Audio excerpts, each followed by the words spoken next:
Welcome to the Power Couples Rock podcast, where our mission is to build a collective community of marriages, where we encourage, inspire, and support one another in order to have masterful marriages. We're Carlos, Catherine, Chris, and Sonia. Please check us out, powercouplesrock.com. Follow us on Facebook, YouTube, Twitter, and Instagram. We believe that one of the most amazing legacies we can leave in life is a great marriage. So we hope you'll listen, learn, and love the conversation. Let's power up. Ladies and gentlemen, welcome again. Well, maybe this is your first time to the Power Couples Rock podcast. My name is Chris, and I'm here with my beautiful wife, Sonia, and two of my most favorite people in the universe. There's that universe. Catherine and Carlos Green. Hello. I love you guys. It's such a great time hanging with you guys today before we even started this podcast. If this is your first time listening to the Power Couples Rock podcast, welcome. Thank you. It's really awesome that you guys pressed play and took a shot.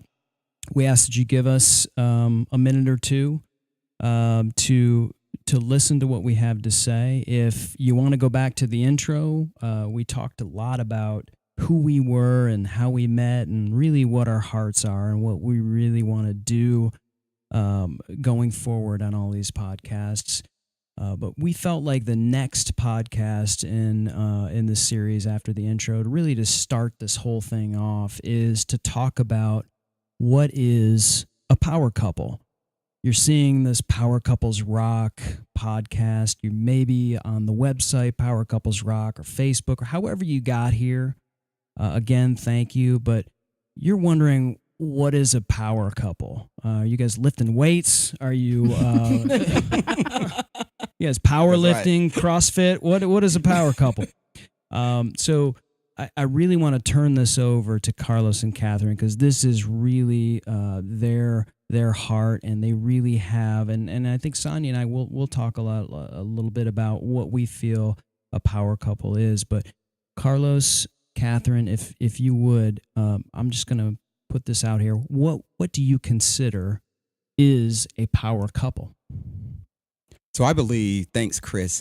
I believe when we started Power Couples Rock, we took a look at what society or how society defined power couple. And if you notice, if you look around throughout the media, most people that are labeled power couples, it's based on them being celebrities or philanthropists. Yep. It doesn't matter what sex orientation they are. It's just that the media or society is going to define who a power couple is. And when we started looking at it, we felt that a power couple should be one of those couples that truly use the Word of God and believe in God to give them their power and how they maximize their relationship. Okay.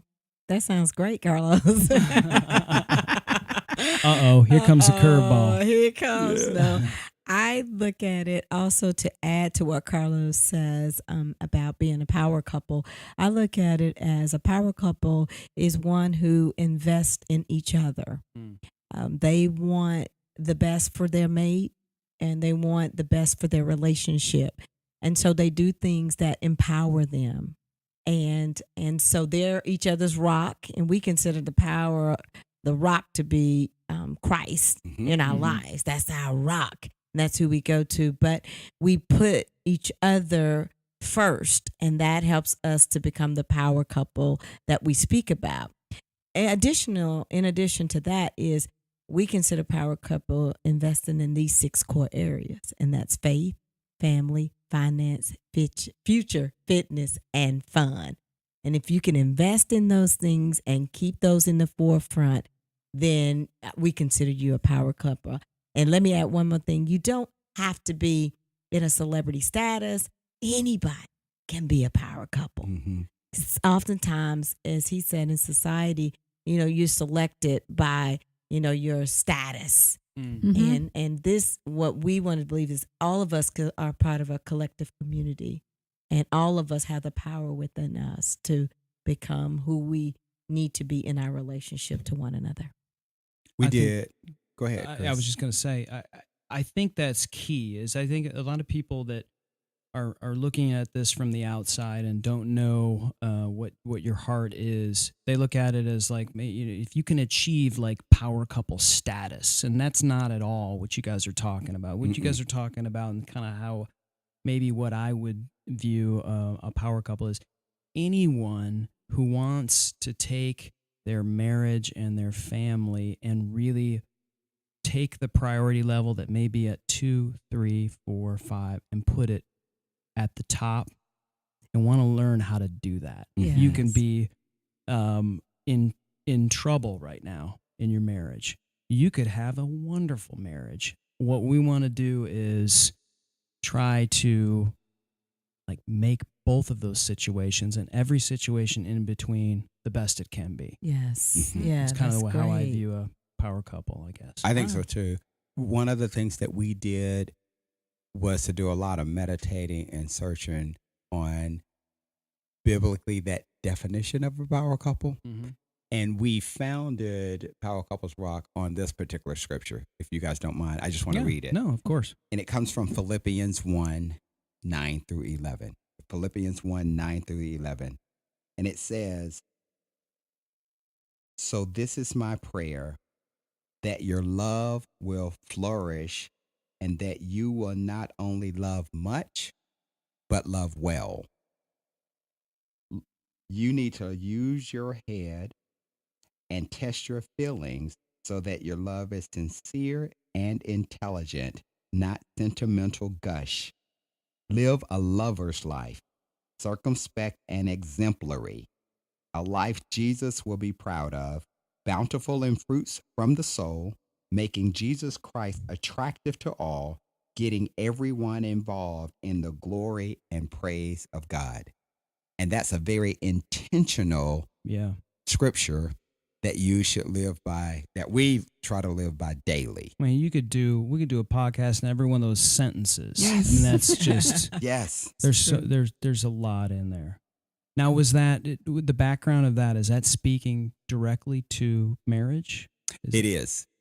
Well, this is actually when in Philippians, when Paul is actually talking to the Philippians about how to love each other. And so with Catherine being my first priority, my first ministry, I apply that to our marriage. Yeah. That's good. Mm-hmm. That's awesome. Sonia, to you, what's a power couple? That's a good question. I think I kind of look at it the same way as Carlos and Catherine.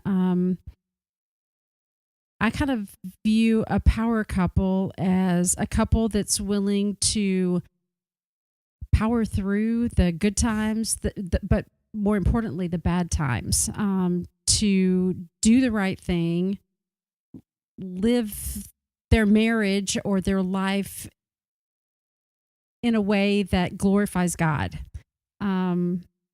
It's not always going to be easy, but I think to stand firm in what God says about marriage and the way He views it, if you can get through that, then you're a power couple. You're somebody that's looking to make the most of your marriage. I know sometimes it's very easy to fall into just the status quo, to get comfortable with life, to just be doing life. But I think to be intentional about making your marriage the most that it can be, instead of just, we're just married. If you're able to do that, then you're a power couple. Yeah, thank you for sharing that. That's great.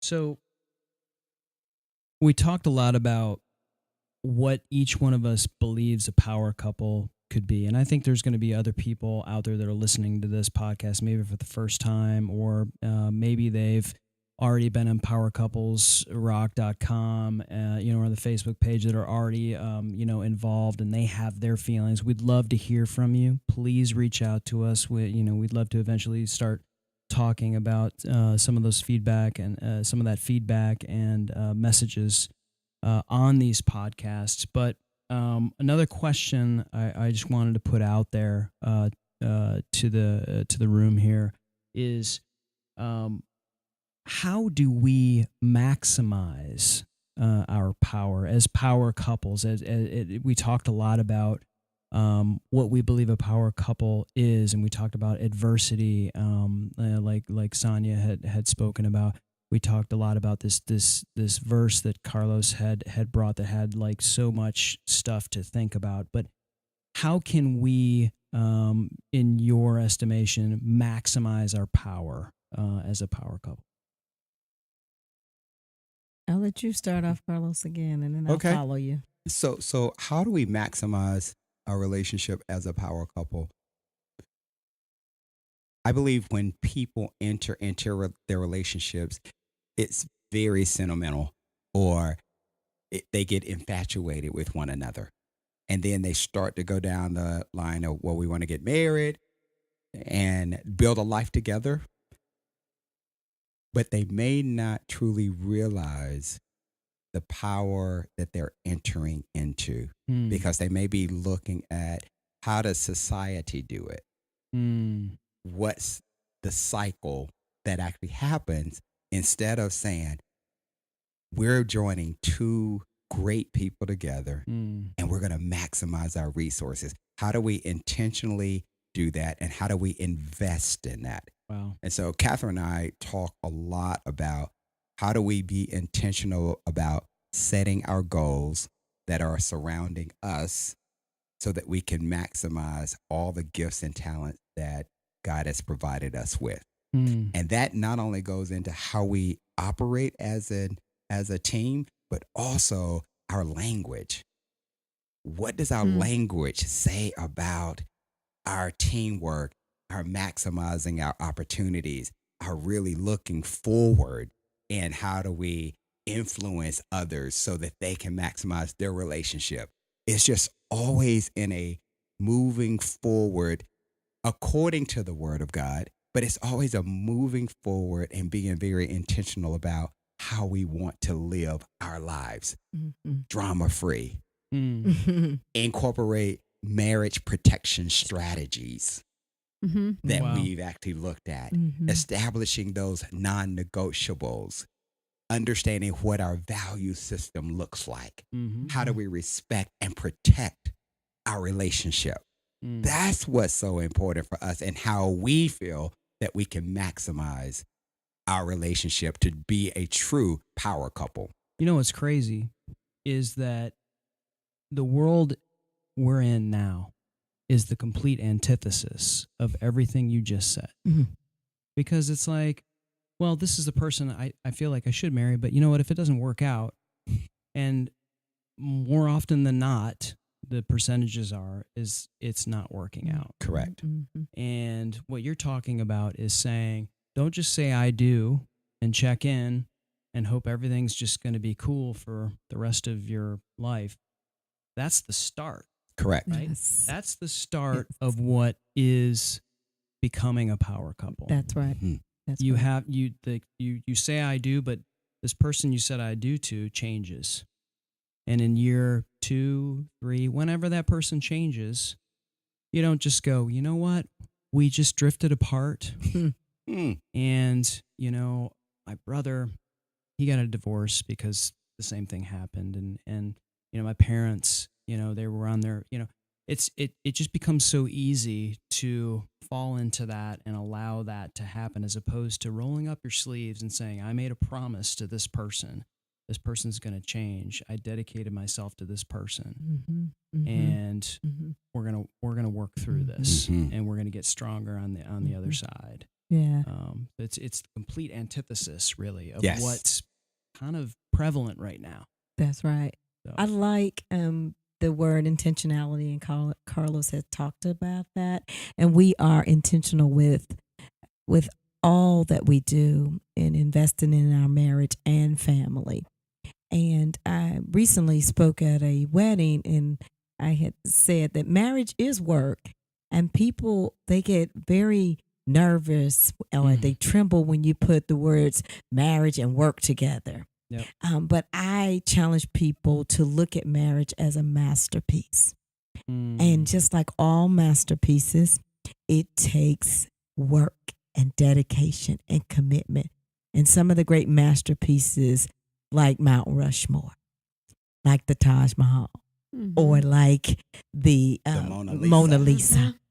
It did not just happen overnight. It took work, and that's what our marriage is. It's work. I wasn't there when they chiseled Mount Rushmore, but I can imagine they were getting excited about when they start to see all the beauty that it was bringing and coming to life. And so I look at that as marriage as being that, and it's going to be some work. And as you said, Chris, we change over the years. I am not who I was when I first married him in a way, like emotionally, spiritually. A lot of things have changed over those years. I've grown. I'm better, I believe, and wiser in making decisions about the things that we do in life. And so I think it's so important that we're able to do the work so that we can pass that down to the next generation, so they can have a foundation and they can say that, marriage, it is a good thing.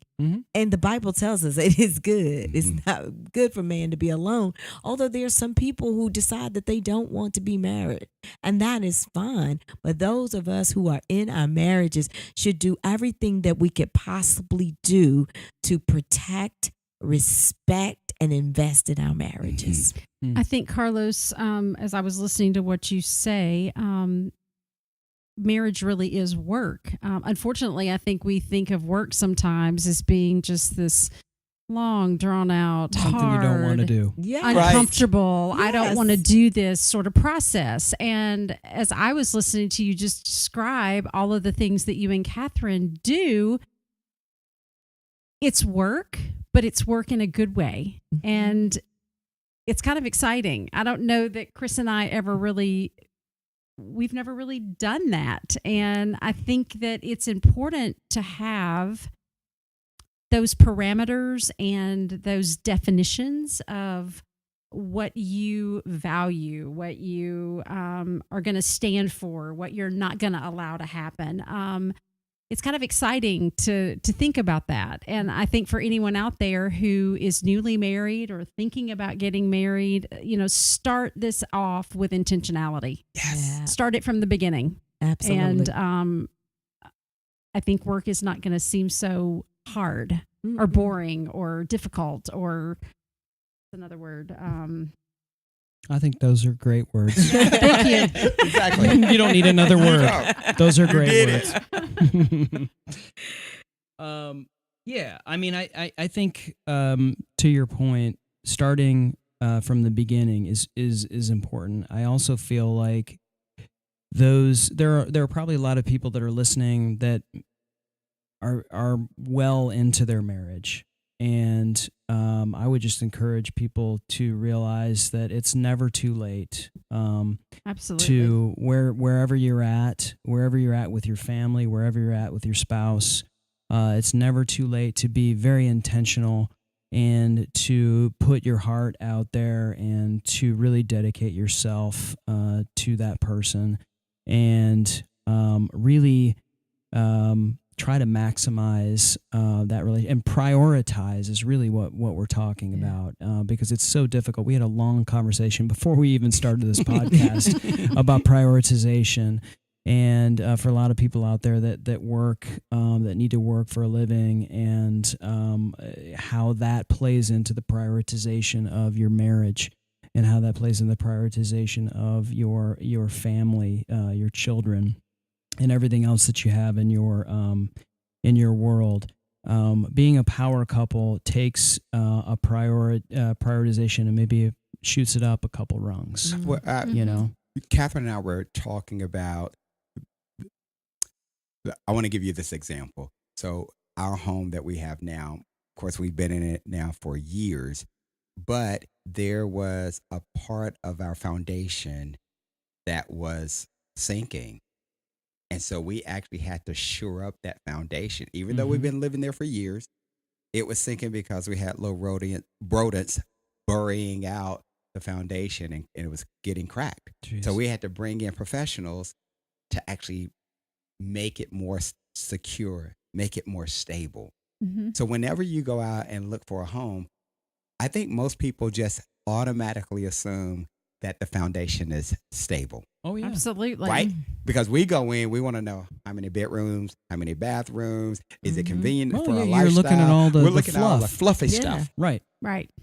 But the foundation is the most important because it's Absolutely. what allows you to stand, the That's house it. to That's stand it. on. Go on. So you Yeah. have to develop, I believe you have to develop a foundation that Yep. your marriage can stand on no matter what. And oftentimes, even if you've been in the game, marriage for a while, if the foundation is sinking, it can be repaired. Bring in the investment and the professionals that can shore up that foundation so that all the fluff stuff can stand. Absolutely. But you need that foundation, Yeah. right? So that's where you talk about the value system, the non-negotiables, the marriage protection strategies that you put in place. That's your foundation.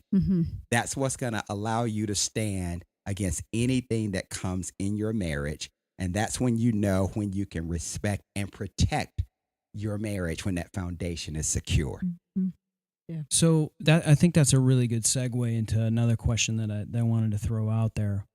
You know, we're talking a lot about getting that foundation. We're talking a lot about what a power couple means and how it's defined and how we maximize that power. But we all know that it's a battle. There is adversity to Sonia's point.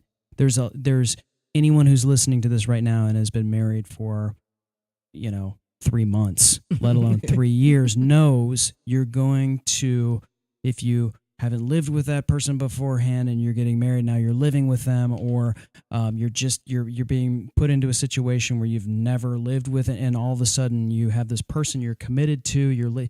There's all of these challenges, but if someone wants to be dedicated, intentional, be a power couple, what are some of the things that they can look out for that could hinder them from being a power couple? What are some of those adversities that you can run into and sort of, I don't want to get too deep. We don't have all day on this particular podcast. I'm sure we're going to get into it in further podcasts. But when those adversities come, like what can we do to battle those? When something comes into our lives and our relationship, whether it's family related or related to just that spot, what are some of those things that we can look at that works against us as a power couple? May I? Sure. Are y'all good? Absolutely. Yes. So as you were going through that, Chris, here's the picture or the vision that came to mind. If you are real good at identifying your enemy and you know their weaknesses, you know what they like, you know how they come at you, when you can start to identify that, then you're able to fight that off. Know your enemy. Know your enemy. Yeah. Okay, so here's one of your enemies, right? Finances can be an enemy if you don't know. But I like money, Carlos. I like money. I like to spend You money. like to spend money, No. right? Even though we don't have any, I like it. Oh. Right? Because money can look good. We can be driven toward money. But if we don't know how to handle money, it becomes an enemy. And if we don't put ourselves in a position of learning how to handle money and our spending habits as a couple, and get this, where did we learn our spending habits from? Where did they come from? So that we can understand that there's a pattern that we may need to break. So diving deep into that enemy to where you say, okay, no, that's the enemy. We're not even going down that road from a financial standpoint.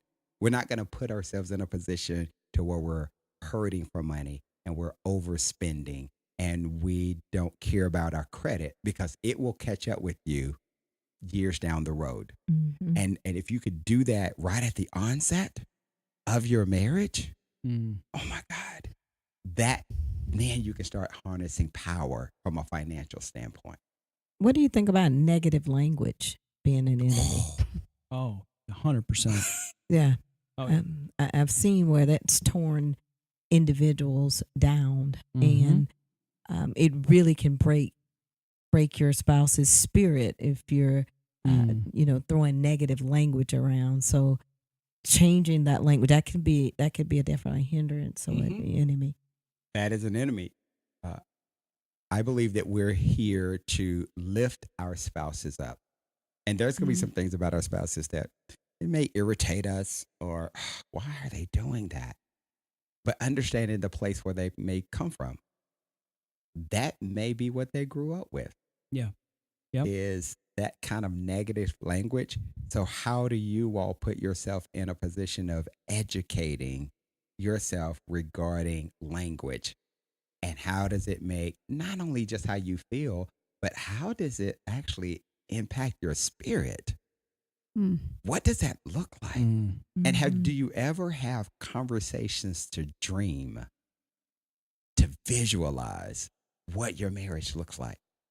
Do you ever, I love what we had said prior to this. Someone says, when do we just press pause on life? Yeah. And it's just us two.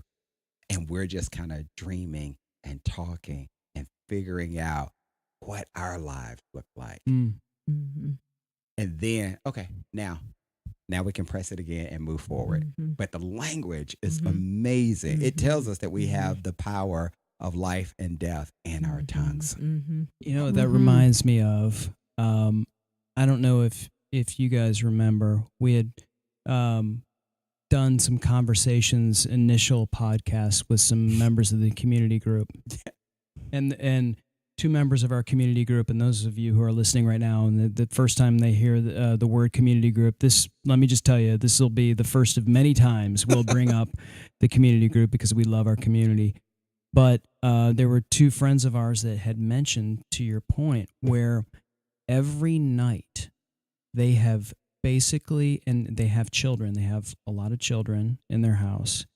Every night at a specific time, all of the children know that this is their time. And I don't know how long it is, but at this particular time, it is just for the two of them, and the children are not to be in their room. I don't know what they're doing in the room, but we're gonna, but anyway, it's just for them. I don't know if you remember. Oh, I do remember. Okay. That. And so not only is that intentional, right, but it's doing what you're talking about doing. And it is just the two of them, and whether they're just spending that time talking to each other about the relationship, it could be anything. It could be them praying together. It could be them just, I wanted to talk to you about this, and I wanted to wait for this moment because I knew this moment was happening, and this was the time that I could spend, and because it's so busy in their household. But at that particular time of night, whether the kids needed to be doing their homework together or whatever, it was just for them. And I mean, that seems unfathomable for myself and for Sonia to be able to try to do that. But I think that's just one example of maybe what you're talking about. So if I may, I believe our children are a gift from God. Absolutely. I think we all believe that. Absolutely. I think we may overgift them. I'm an overgifter. My name is Sonia, and I'm an overgifter. Overgifters Anonymous. Right. Our children become our priority. And everything in our world revolves around that child or those children. Absolutely. When according to the way God had structured it is he's first, right? Then our spouses, then our children. And if we can always keep that strategy or that hierarchy in line or intentional, it makes it so much easier. And here's what we're doing. We're training our children. That's right. Yeah. So when they get in relationships, they understand that their spouse is first That's right. and then their children. Mhm. And Mm-hmm. it raises the probability that they will have a healthy marriage because we've trained them to understand that marriage is the first institution and the priority in the family. Mm-hmm.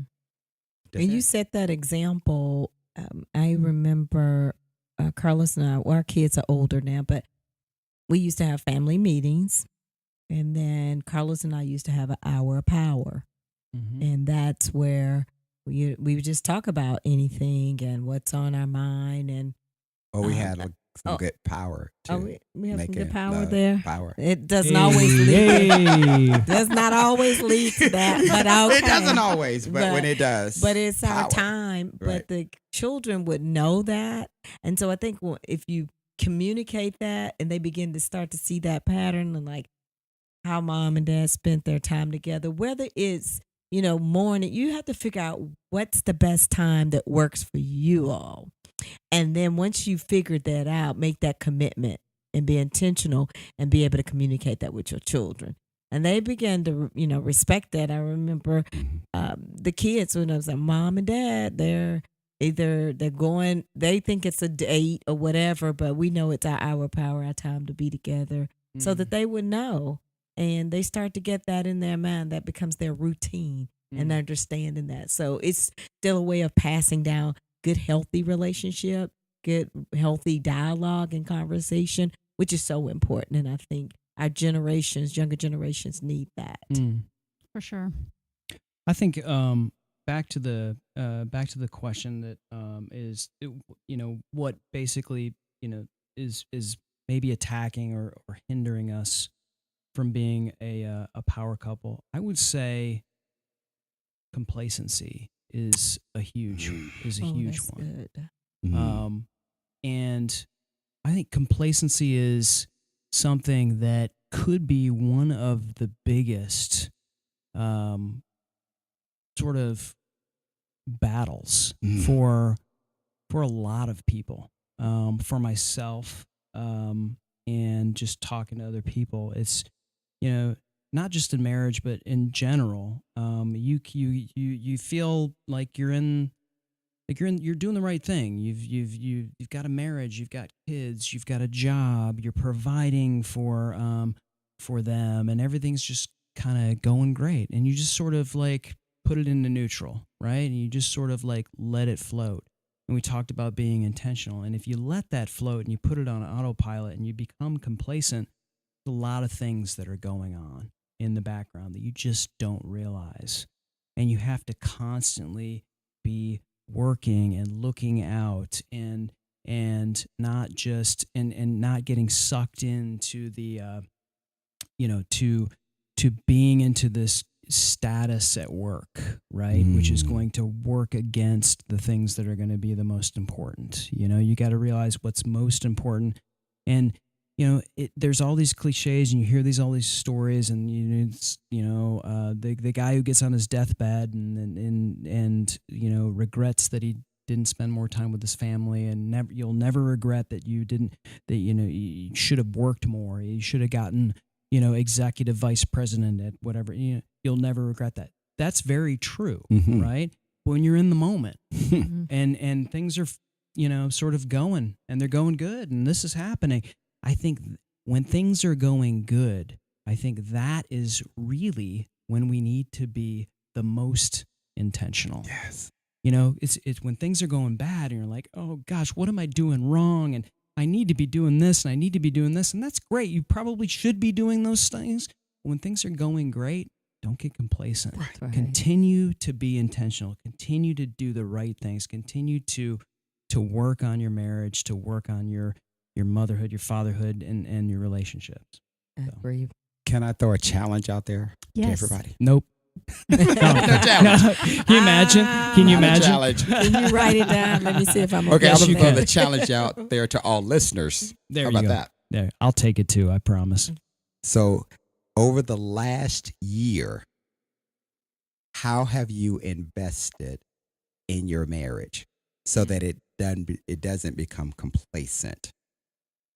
So, when I look at investments, what books have you read regarding marriage? How about how many books have you bought? How many books, Saya? Okay. Saya? A lot. You A got to lot. read them. Sorry. You got to read them. Or how many studies have you gone through regarding marriage? How many retreats or workshops have you gone through regarding your marriage?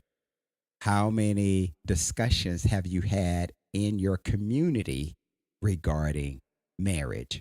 How many podcasts have you You gone listened to? to regarding marriage, right? Everybody's like one. What? I got 1 hour under my belt. But you look at the time that you invest in your marriage and you compare it against continuing ed classes you get on your job, or how many oil changes or maintenances you've had for your car, or things that you've done in your house to maintain your house to make sure that it is up to code or up to standard. And if you're struggling with like, what have we done to make sure that we're not complacent in our marriage? Because I think one of the things that Catherine taught me was we're lifelong learners. As long as we're in this marriage, we're continuing to be learners. We have never arrived in our marriage because we always feel like we can take our marriage to the next level. We can always do something to enhance our marriage. I can always do something to better serve her. But I've got to put myself in an environment to learn that, to understand that, to be receptive to that, so that I don't become complacent. That's awesome. That's awesome. Can I get real for a second? Please. Compare that, all of those things you just listed. How many times have I done this? How many times have I done this? To how many times you've checked Instagram to see the amount of likes you've got Ooh. on a photo you posted. Mm. How many likes did you get on the video you posted on Facebook? How many people viewed my snap? How many views do I got on YouTube? Wow. Are you I mean, seriously. Yeah. Because I know that only takes a second, but those seconds add up, and those seconds are taken away from what's most important, which should be what you're talking about. And that's such an external view of what's important when it really should be an internal That's right. view of what's most important. Yes. That's good. I feel like I'm talking too much. No. You are full of But wisdom, I mean, no, Carlos. this power couple subject or issue is so important because we see so many marriages that are in challenging situations, and oftentimes they don't know what they don't know. Mhm. And that's why it takes a community to really build healthy relational marriages, relationship marriages. And to just be open and honest and raw and real like we're doing. Because that is so important to be able to, you can't be on this little island by yourself and just say between Carlos and I, we're just going to talk about it and it'll be okay.